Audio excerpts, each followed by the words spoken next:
તો કે હું આગો રહું ને, બહુ છેટો રહું. એ કે હાલીને જાઓ ને હાલીને, કે સાયકલ નથી? તો કે ના. સાયકલ નથી? તો કે ના. બે ચાર દી મેં જૂની પડી સાયકલ રિપેર કરાવી આપી, કે સાયકલ લઈ જજે. તો પછી 12 વાગે ખાવા જાય ને 5 વાગે આવે. શેઠને સમજાય કામ સાંભળ્યું, પણ એને ટાઈમ નહોતો. એક દી લીમડા ચોકમાં ભેગા થઈ ગયા. આ સાયકલ આમ કે દોરીને હાલ્યો આવે ને શેઠ સામેથી સ્કૂટર લઈને આવે. એટલે કે પંચર છે? તો કે ના. એ કે ત્યાં દોરીને કેમ જાત? એ કે મને ક્યાં હાંકતા આવડે.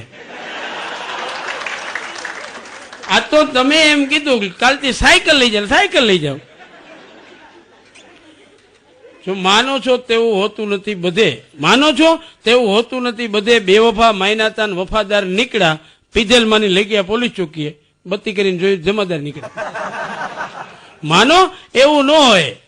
ડાંગના લાકડીને ટેકે માલધારી છે ને, માલ જારતા હતા એમાં ડોક્ટર સાહેબ નીકળ્યા. જોજો તમે, એક અભણ માણસ છે અને એક ભણેલ માણસ છે.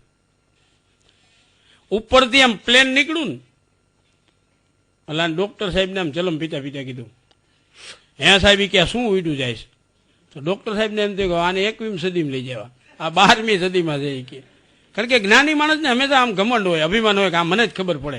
આને શું ખબર પડે? સીમમાં રખડે. આને કે 21મી સદીમાં લઈ જવા. એ કે પ્લેન છે, પ્લેન. વળી એમ થયું કે આ પ્લેનમાં નહીં સમજે.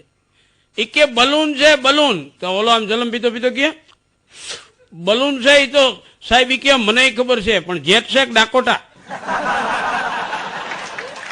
તો એને કીધું મને ખબર નથી. માણસને પાછું પડવું ફાવે, માણસને પાછું પડવું ફાવતું નથી, ગમતું નથી.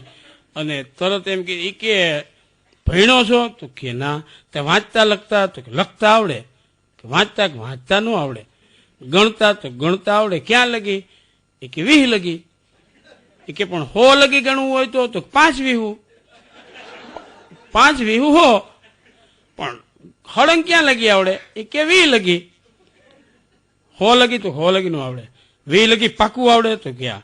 ધારી લે તારી પાસે 20 ઘેટા છે, એમાંથી 2 ઘેટા ચાલ્યા જાય તો પાછળ કેટલા રહીએ? ત્યાં ચલમ પીતો પીતો કે એકે નહીં. મૂરખ 20 ઘેટા છે, 2 ઘેટા ચાલ્યા જાય, પાછળ કેટલા રહીએ? એ કે સાહેબ એકે નો રહીએ. ઘેટાનો સ્વભાવ છે, 2 જાય વાય બધા 2 જાય. એ ડોક્ટરને ખબર નહોતી. અભણ હોય પણ એને ઈશ્વર નો હોય, અભણ હોય એનો ઈશ્વર નો હોય. પણ ડોક્ટરને એમ થયું કે એક અભણ માલધારી મને દબાવી જાય. એ કે ભણ્યો જ નથી? તો કે ના. તે લખતા વાંચતા? એ કે લખતા આવડે. વાંચતા ન આવડે. પેન દીધી, કાગળ દીધું, આ લખ. આને 10-12 લીટા આમ કર્યા ને 10-12 ઉભા કર્યા ને 4-5 ગોળ. તો ડોક્ટર કે સમજાઈ ગયું. આ શું લખ્યું? એ કે મને ક્યાં વાંચતા આવડે.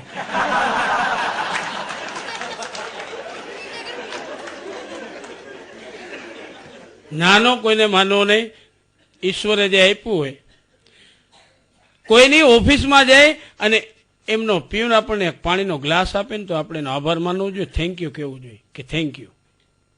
પણ ઈશ્વરે આવડું મોટું શરીર આપ્યું, એની અંદર તમને આટલી બધી સુવિધા આપી, તો આપણે ઈશ્વરનો આભાર નથી માનતા. એ આભાર એનો માનતા નથી, પણ જે નથી આપ્યું એની યાદી કરી કરીને તે મને આ ન દીધું, તે મને આ ન દીધું. ટીવી જોવાનો ઓછો ટાઈમ મળે છે, પણ એક જાડા એવા કલાકાર, નામ તો મને નથી. આમ તો આપણે સાધુને ન માને, આમ સ્વામી સાધુ આ શબ્દ છે, એમાં અજ્ઞાન સ્વામીને સાંભળી, બીજા સ્વામી સાંભળવાનો ટાઈમ નથી. એ સ્વામી એનું મહાકાય શરીર જોઈને એને કોઈ લિફ્ટ ન આપે. એનું શરીર જોઈને જ એમ થઈ જાય કે જો બસમાં એ ચડે ને તો એકલો બેઠો હોય ની માનતા કરે, આઈ નો આવે થારું, આઈ નો આવે થારું. અને એ પાછો લિફ્ટ कैसे कैसे को दिया है ने ऐसा वैसा નથી. એને આગલા ભાવમાં કર્મ કર્યા છે. ઈશ્વર એવો દયાળુ કે એમને ન દઈ દે, અને તું કે એટલે તને ન દઈ દે,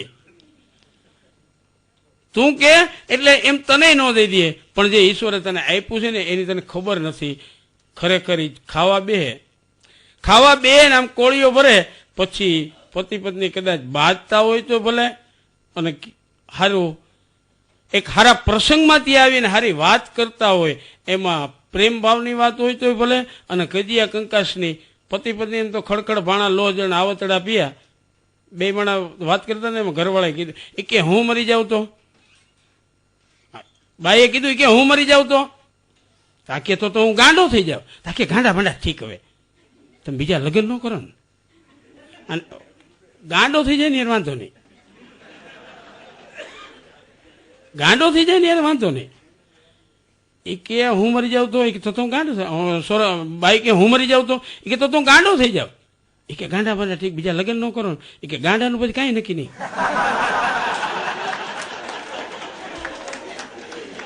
તો એ આટલું થાય.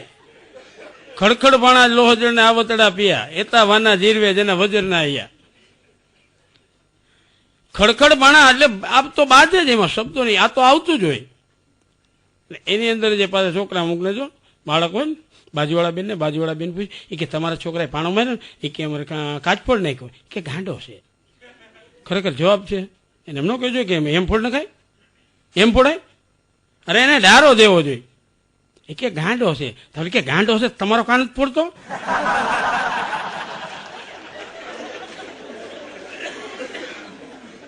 કે તમારા છોકરાએ પાણો માર્યો કે અમારો કાચ ફોડ નહીં, એ કે ગાંડો છે. એ કે ગાંડો છે કે તમારો કાન જ ફોડતો. એ કે એમ કે હાવ ગાંડો નથી.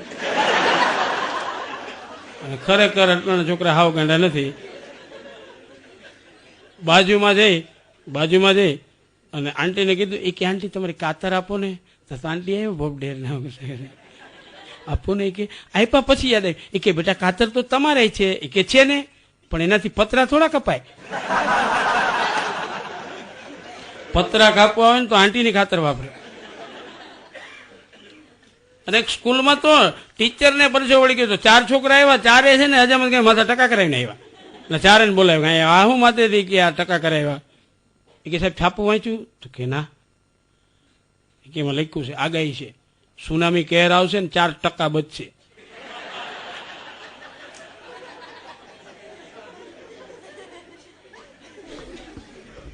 સુનામી કહેર આવશે ને 4% જ બચશે.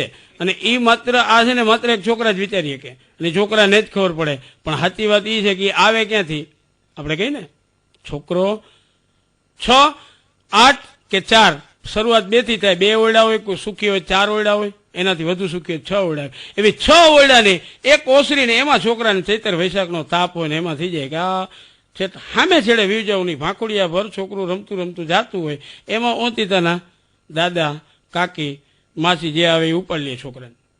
એ છોકરાને ઉપાડી અને શીઘ્રામ પાઇપ પકડાવે ને એમ ગોઠણ વધ્યા લીલું મોડું દીકલું કે પપ્પા દાદા, ઓલા ન બોલવું હોય ને તો ધરાર પકડીને દાદા પપ્પા ધરાર શીખડાવે, ધરા હાર શીખડાવે. આ ન બોલવું હોય ને આમ મોટું કરી જાય, આમ કરી જાય ને તોય પકડી રાખે.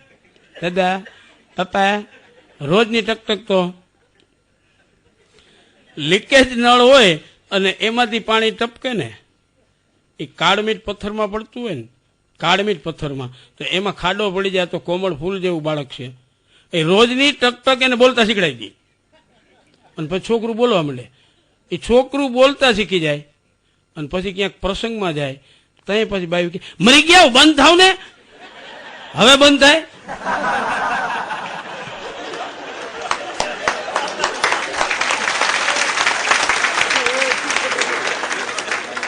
આને બોલતા શીખડાયું પણ ક્યારે બોલવું, બોલતા શીખડાયું પણ ક્યારે બોલવું એ ન શીખડાયું. એમાં એનો વાંક નથી. આપણે કઈ છોકરા કુવામાં હોય જેવડામાં આવે, આમાં કુવામાં હોય ને એ જ અવેડામાં આવે. બાળક છે એ તો ફૂલ જેવું છે. પછી આપણે કહી કે અટાણના છોકરા, પણ કેતો તો નાનું કોઈને માનવું નહીં. ઈશ્વરે જે આપણને આપ્યું છે એમાંથી એક તમે અંગને ફેરવી લ્યો. દુનિયાના કોઈ પણ એન્જિનિયરને, કોઈ પણ ડોક્ટરને, વિદ્વાન, લેખક, તજજ્ઞને ગમે ને કહો કે એક ઈશ્વરની ભૂલ કાઢી દે. નહીતર અત્યારની કંપની કેટલી બાઇક, કાર, તમે જો જાડા ટાયરના મોટરસાઇકલ આવ્યા, આમ ઊંચા સાયલેન્સર વાળા આવ્યા, સીટું આમ આવી, સીસી વધારી, ફેરફાર શું? આમ એન્જિન, આમ વાંકું ચોખ્ખું સાયલેન્સ, બીજું શું? ગેર વધારે, 4 માંથી 5 કરે. આમાંથી ઈશ્વરે જે આપણને દેહ, માનવ દેહ આપ્યો, આમાં કોઈએ કીધું કે આ કાન સેજ લાંબા હોત ને તો 50 મીટર સુધી આપણે સાંભળી શકત. કોઈએ કીધું આંખમાં ફેરફાર કરવો, હાથમાં, પગમાં. હવે એને બદલે તમે ધારો ખાલી એટલો જ ફેરફાર કરો, જમવા 2 ને માણસ ત્યારે આમ કે આમ કોળીઓ ભરે ને એટલે 2 પતિ પત્ની મીઠી વાત કરતા હોય, કંકાસ કુટુંબની કઈ વાત હોય, પણ એમાં ધ્યાન હોય કે ઓલો વાળ કાઢી લેતો,